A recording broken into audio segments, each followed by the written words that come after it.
Hey, it's Kristen Wright with Wright Realty and Design, and this is part 2 of our little mini series. So if you missed part 1, you may want to go back and watch.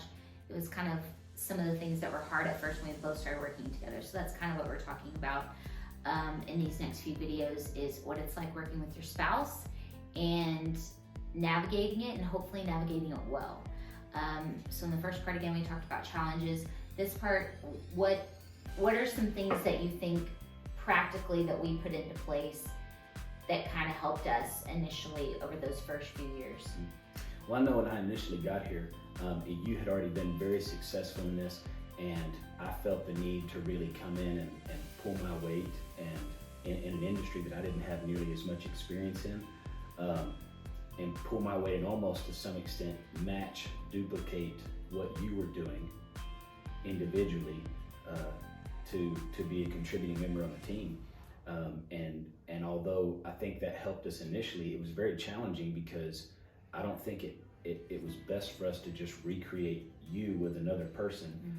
And I didn't function nearly as well, and that was very stressful for me. And so I think working through the process of finding out more what I was really good at and what she was really good at, and having those complement more each other rather than just trying to replicate each other, having that complementary relationship, because there's so many things that I found I can do.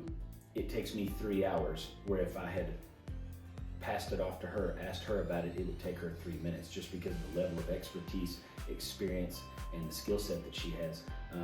Navigating those things and really digging into those to find out how we can complement each other, instead of just doing the same thing, both of us in separate capacities.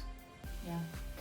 No, and this might sound crazy to especially a lot of women, but I'm going to say anyway. I think the thing I really had to do was to take a step back so that you could take a step forward, and more so lead this business as well. Didn't necessarily mean you were in charge of the real estate stuff, but really take this business and lead it, because honestly, that is how we function at home, and that is where I feel safest, and that is where I fully trust you to lead and lead well.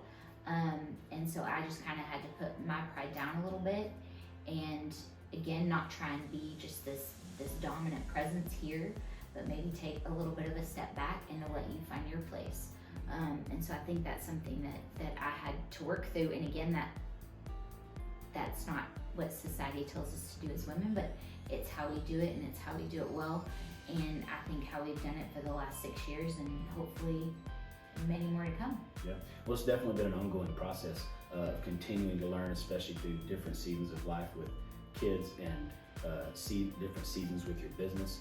It's been an ongoing process of continuing to learn, continuing to adjust, and have those tough conversations, or sometimes easy conversations, just clarifying some things. Yeah, and still have some fun along the way. And so that'll kind of be our last little segment, so stay tuned for that. We're going to do a little Q&A.